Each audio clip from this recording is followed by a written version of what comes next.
central value of the heritage industry is to not only safeguard the objects for further use, you also teach with them, you can inspire people with all these things. They're used as aids for teaching and just generally to look at and be used for nowadays. I've chosen one of my favourite objects at the Fitzwilliam Museum, which are the Canopy jars, to sort of like help me explain it. And the product is the actual jar itself, and the things you can learn from it, such as the way they believed in the fact that if you wanted to go to the afterlife, you had to have your organs removed, the way they figured out sticking a tube, like a metal stick with a hook at your nose and swirling it around and pulling it out will bring out your brain. Don't really know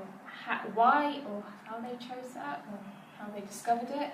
and all that sort of interesting stuff.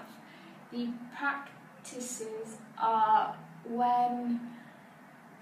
you can, like, you're learning about how you can store these things, how people used to store them opposed to now, where they used to believe that actually if you just put them in a room or put them in a dark cabinet, it would be fine, whereas nowadays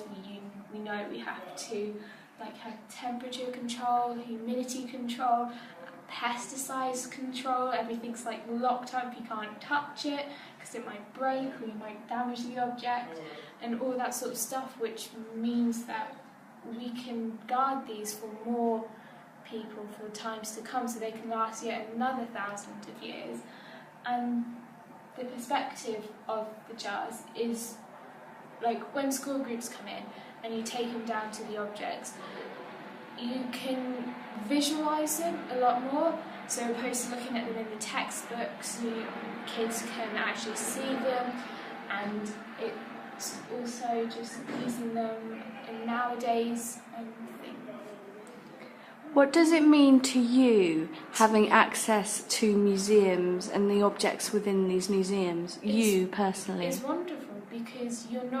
don't have to travel the entire world to see these things. Like, I wouldn't be able to afford to go to Egypt and go into the tombs, and even if you did, sometimes you're not even allowed to, like they only open a certain amount of places, so to actually see them on home ground, I mean, some people I'd only have to get a train up here,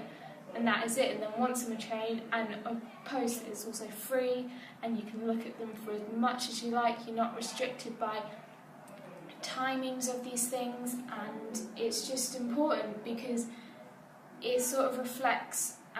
how the world has changed. Like 1,000 years ago, that's how they thought people got into the afterlife, and whereas now, like, Christians believe if you're good, you'll get in, whereas other religions don't, and it's just like important to know all this stuff before going into more, because if we can't learn from the past, we're not going to be able to shape for the future, and it's just amazing. Yeah.